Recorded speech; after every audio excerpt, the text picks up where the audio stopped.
really glad to be here today. My name is Pugh, and I have worked 20 years in dialysis at this point, 7 years at the network. I work with Northern California, Hawaii, American Samoa, Guam, and the Northern Mariana Islands. So we have about 30,000 patients, maybe 310 facilities. And I'm here to talk to you today a little bit.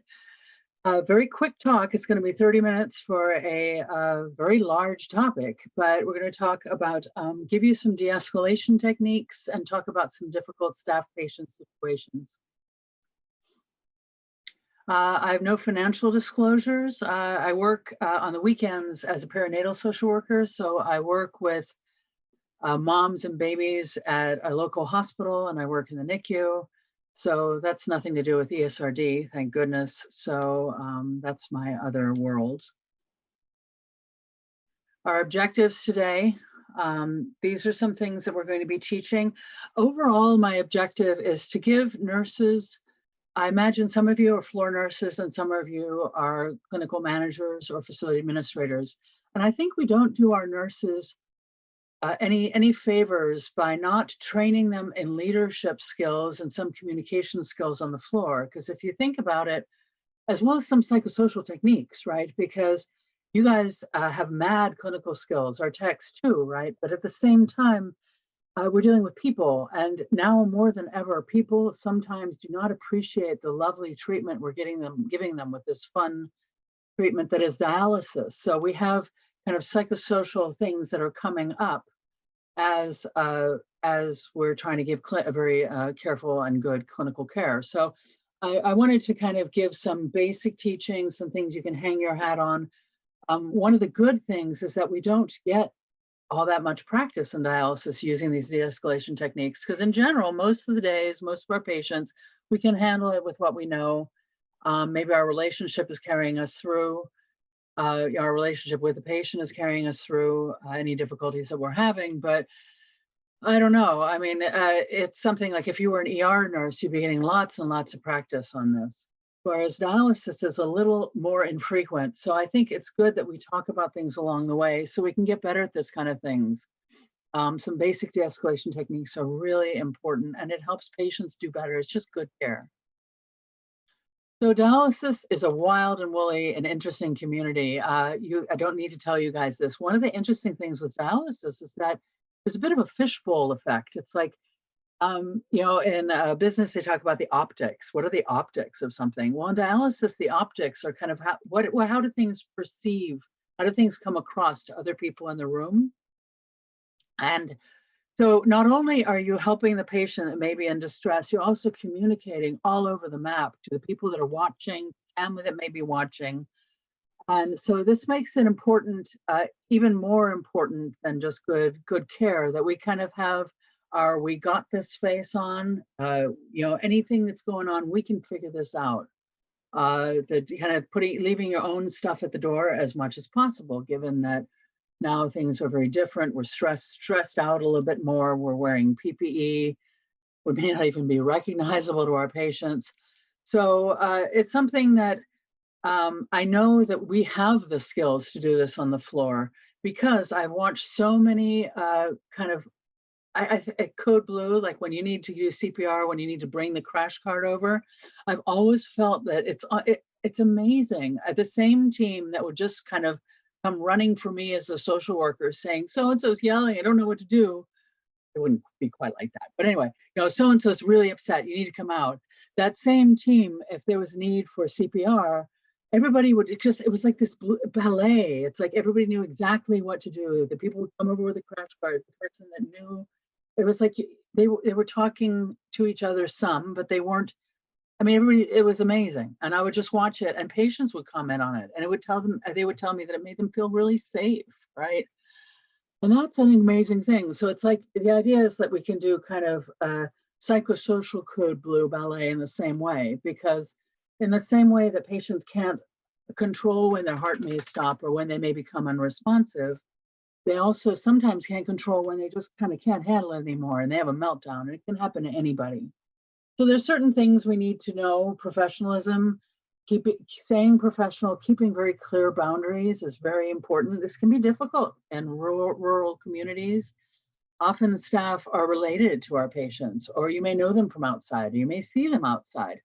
So I always like taglines. They help me when I'm really stressed out and I can't remember the complicated stuff. The idea of being friendly, but we can't be friends, can be a good way to explain to patients. Um, kind of why there are lines and certain limits as to how we can be with patients. We try so hard to create this warm and friendly, engaging family atmosphere. And dialysis patients and us, we are a family, but it's a family that has some constraints that need to be kind of clearly talked about and communicated to kind of have the best situation possible. So I wanted to do a very quick case scenario. COVID pandemic, oh my goodness. I mean, we're all dealing with grief and change and not knowing what's going to happen. Our futures feel different. We didn't have any choice in it. So dialysis patients already have gone through some variation of that. It's like, you're told you're on dialysis, suddenly the baby that you're planning to have next year might not be a good idea at this time. So our patients already have had a big life upheaval just being on dialysis, and it continues day in, day out. And part of change that's as large as a COVID pandemic or dialysis is that you don't have control in it. And there's a lot of loss and a lot of feelings as you work. I mean, at the same time, we as health professionals, we've been working harder than we ever had, right? I mean, the networks have been wild. You don't need to hear about my world, but I mean, I'm working harder under more, and the calls I'm getting are more stressful. And at the hospital, I'm wearing more PPE and have to do all kinds of extra things. It's very, very hard. So part of the way you can kind of counteract that is to kind of be clear about expectations where we can give a little, and also be clear about the rules of the clinic. If there are any new, we may need to remind our patients. We often, like when something first happens at dialysis, say it's a new P&P, new policy and procedure, we're really good. Everybody gets to it. We educate everyone. We may have posters.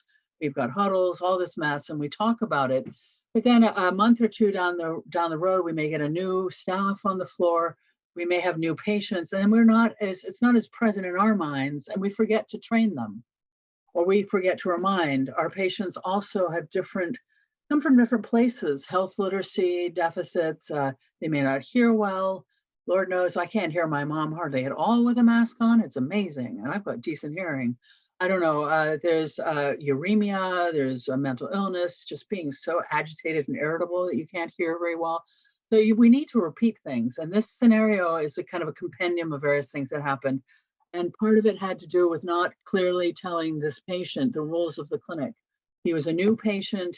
The nurse who did the paperwork was also the nurse that ended up in the issue later. So the nurse was doing great with the paperwork piece, right?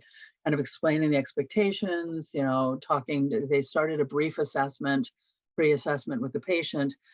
And so what happened is this patient, in the middle of his treatment, he had already been kind of fiddling with his mask. So nowadays, anybody working on the floor, we're very aware of people that pull their masks down over their noses, or might be getting ready to pull off the mask entirely.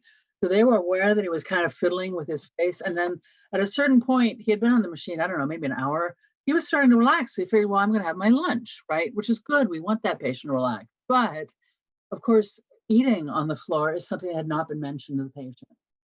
So he pulls out this, he took the mask off one ear, started eating his sandwich, and what happened?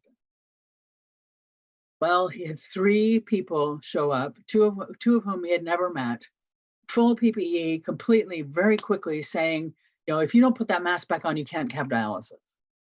And he reacted badly in reaction to their actions, right? And they also used some buzzwords. I talked with them later. I was like, what was your messaging? I mean, one of them is, if you don't do this, you can't come here. This is his first treatment. He's learning that he needs this to live, right? Another one is they ordered him to calm down, or they could have said, relax. Both of them drive me crazy. If I'm really upset and somebody says to me, oh, Anne, relax.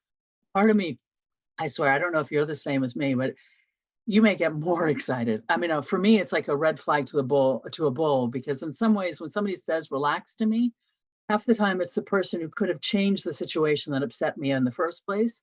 So I feel like saying, well, I would relax if you were doing your job. Oh my goodness. And then it's on. So relaxing, calm down, smile, take it or leave it. This is our way or the highway. All that messaging can be so provocative for patients. And I highly recommend that we don't use that language hardly ever, even said nicely. Some of these messages don't go well. But this patient ended up saying, I don't think he actually said, "Get out of my face." That's a little too nice. But he essentially was trying to push them out of his sphere of influence. And he was, in the chair. They were standing over, 3 people. And he tried to kind of push them away, and he threw the sandwich at the nurse. So not a great situation. And this is something where both sides behave badly, essentially, not really out of any malice, right? But kind of just out of being human, being startled, feeling overwhelmed, fear. More than ever, I mean, we as health professionals are aware that our patients can literally affect us and our lives and our family outside if they don't do masking right. So there's a lot of irritability and hypervigilance in dialysis. We're focusing a lot on masking. We already were bad about compliance before that. Not bad, but really heavy-handed at times about you must do this. Now that's coming back, and it's coming back around COVID things. So there's some things we can do.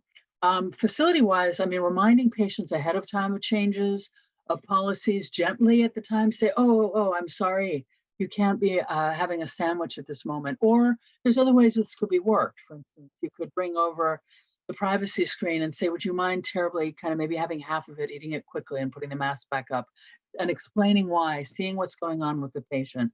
In the scheme of things, I mean, things like when you eat can even be care plans. Say you've got a patient who always has to have a sandwich in the middle of his treatment during your most crowded shift. That may be something that needs to be individualized in terms of care, in terms of timing of dialysis. Maybe that person needs to dialyze at a time where he doesn't need to eat.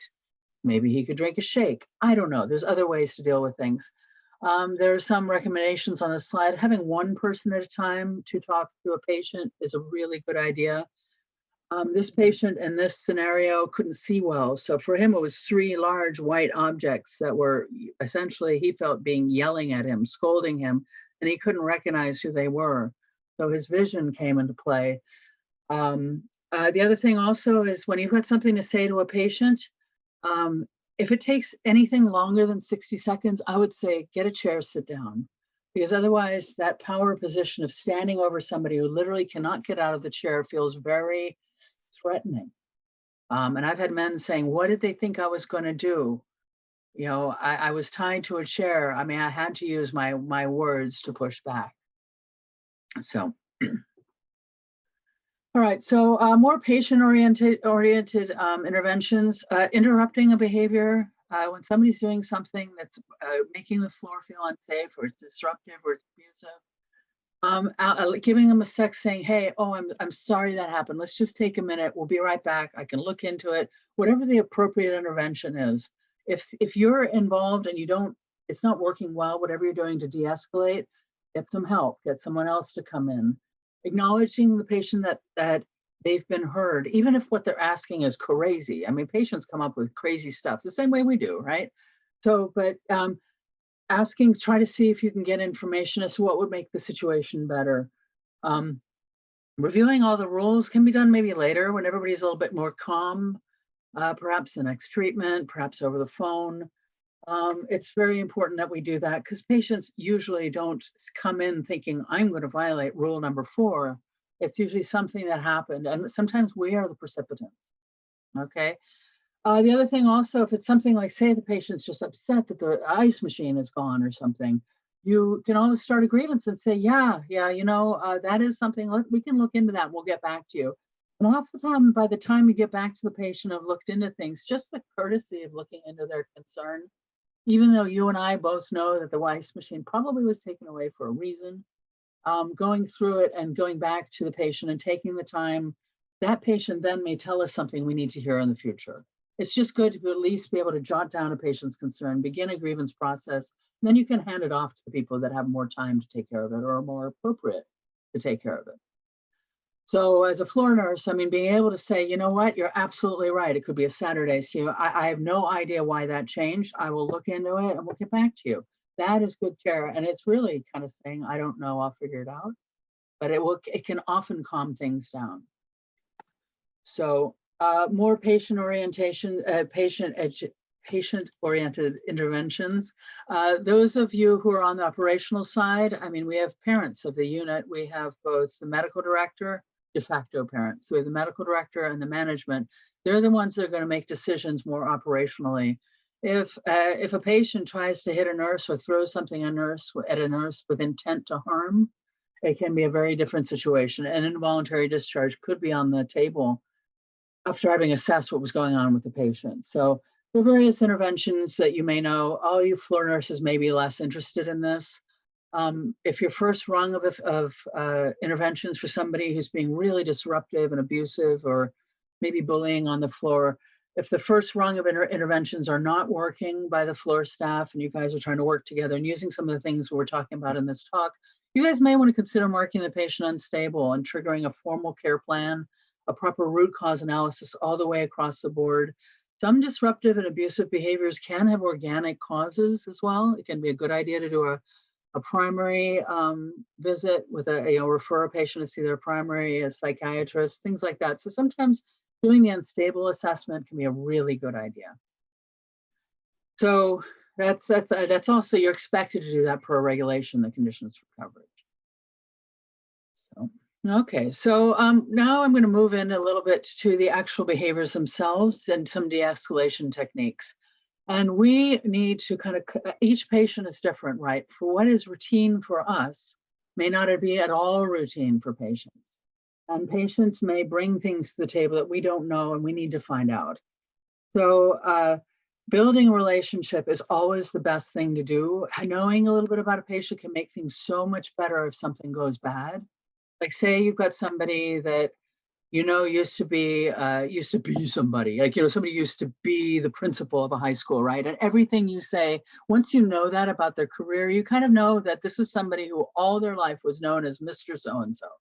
I mean, period. And we should be calling people by Mr. anyway, or at least seeing how they want to be addressed. But sometimes certain professions, school teachers, that they've been in positions of authority and that they kind of like a certain amount of order in their lives. So these are people that even more, you should be doing this all the time, but even more than others, it may be really important to say, hey, just so as a heads up for a framework, today we will be drawing labs. That means at some point in the middle of the treatment, you'll see somebody come with a bunch of tubes. It's standard.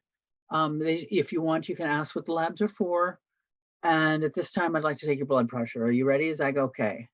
So kind of, this is another part of preventing escalating behaviors, because not everybody is able to use their words. Not everybody is able to chat up to us. We can be very forbidding.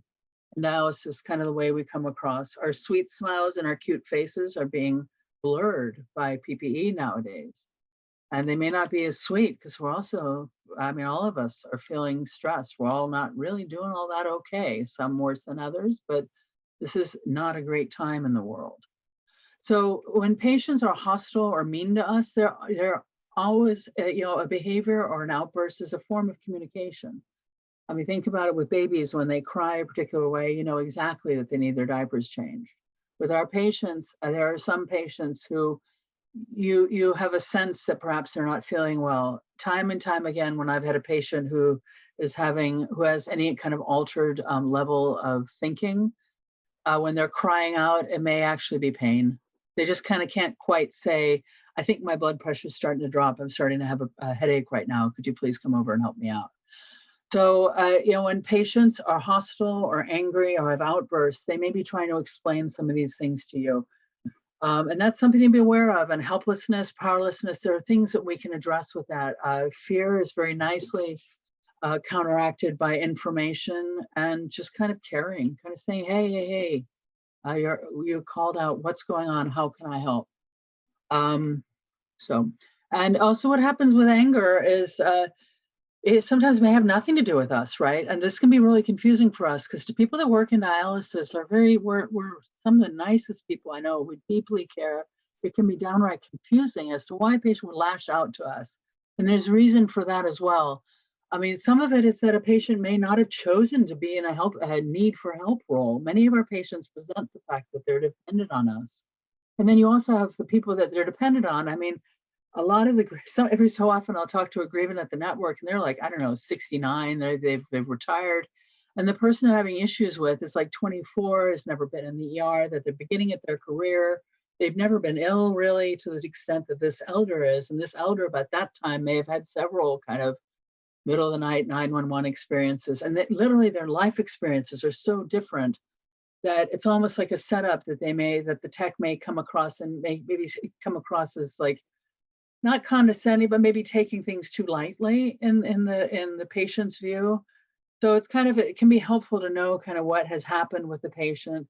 But sometimes patients will take things out on this perky person who comes over and says, hey, how are we doing? So kind of also kind of trying to suss out where the patient is at when you talk with them is really important. Because if you can kind of, if somebody just seems irritable and wants to watch the TV, it may not be the best time to do medication reconciliation. So anyway, and then family reactions, we're dealing with less with families since COVID, but family reactions can also be fear of nearly having lost their loved one, fears of changes around the relationship, not knowing us and we have custody of their loved one and they haven't been apart from them for a long time. It's an intense time and some of it comes out in harsh words. So assessing a potentially volatile situation, you guys usually can tell, I mean, a lot of assessment from a good nurse in tech or anybody in healthcare, you can see a lot from a patient as they come up to the chair, even before you're talking with them and saying, how are you doing today? How was your weekend? I know the last treatment was a little rough at the end. How did you feel when you got home?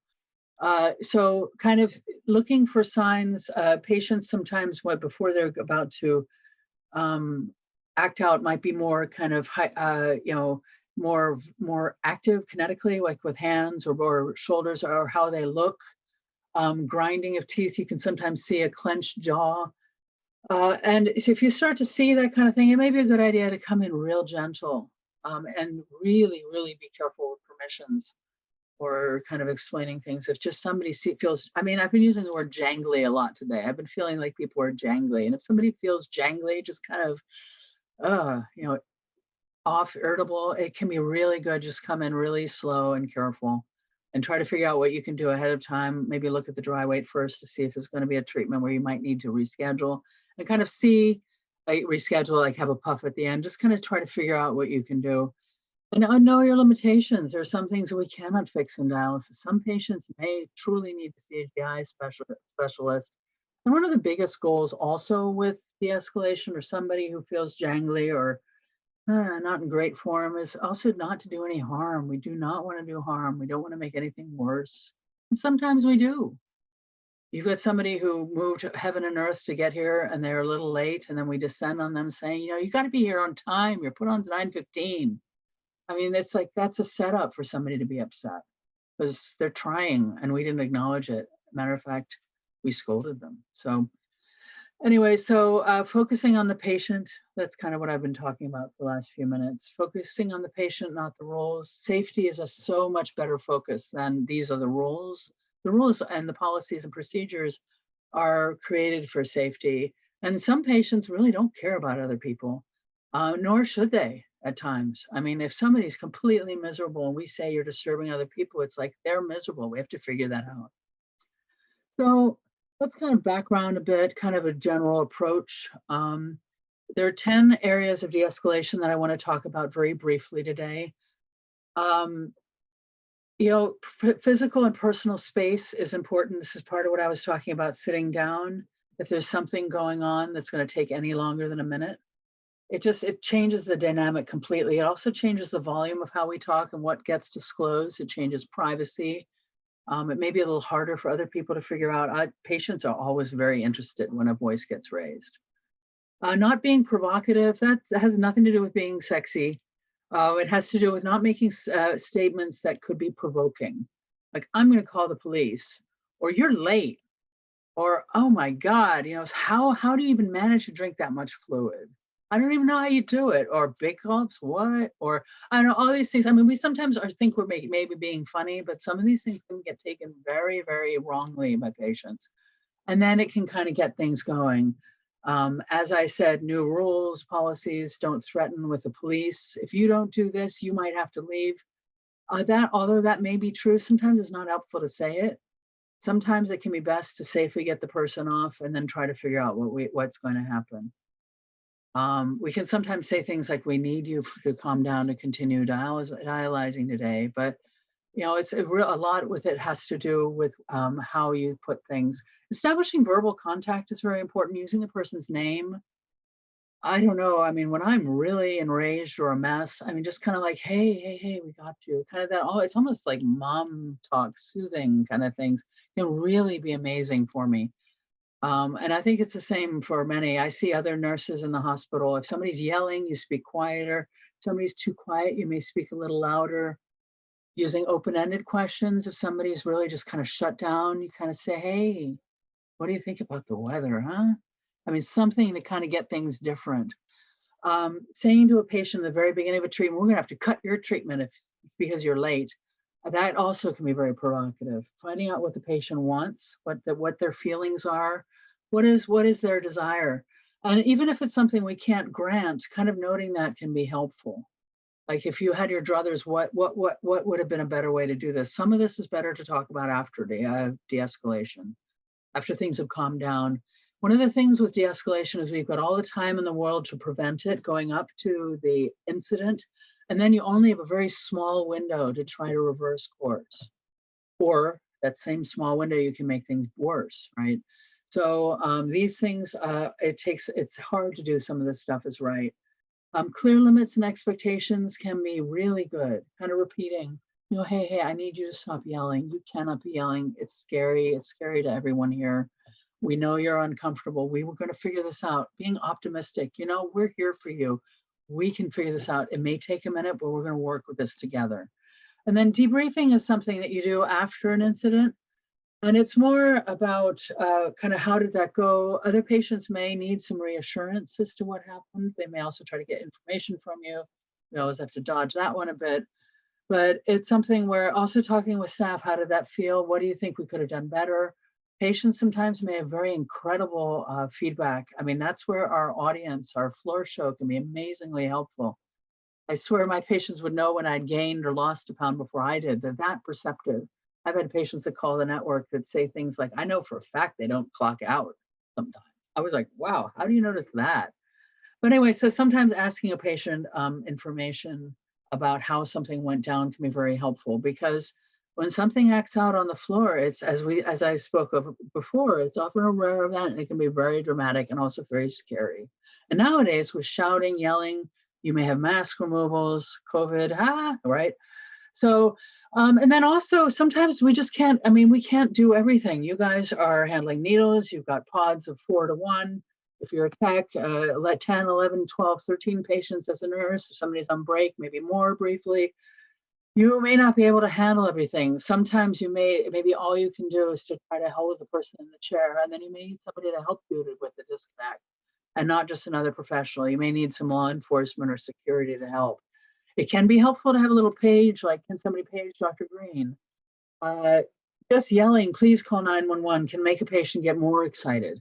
Patients sometimes feel very strongly about going to the hospital or having the police in there. Can you imagine if your patient's undocumented, the patient knowing that the police are coming? But at the same time, you need the police, right? So it can be good to kind of have a code that will help out. The other thing also, after an incident, you want to make sure the patients know that they can be forgiven. We understand people have bad days. Be prepared for the next treatment. Otherwise, patients may not return. You want to make sure the patients understand that we know we get it. We will work with them. Food for thought. No matter how great you are with de-escalation, not all responses will work in every situation. Not everything can be prevented. And some situations, best thing you may need to do is to run away or hide. We're not first responders in the sense that firemen or policemen are. So I wanted to share, thank you. That was the end of my talk. I've got a few resources to share. These are all hyperlinked. Some of these are oldies but goodies. You can always call your network for a network case-specific consult. This is a handout on disruptive patients. And this is about involuntary discharge, and also how to kind of put put across that you are welcome feedback and that you're not going to retaliate against someone or treat them differently if they had a bad day, provided they kind of treat you with respect as well. So thank you for your time. I look forward to answering any questions in the Q&A, and I'm honored to be here today. Thank you for all the work you do. I am so appreciative.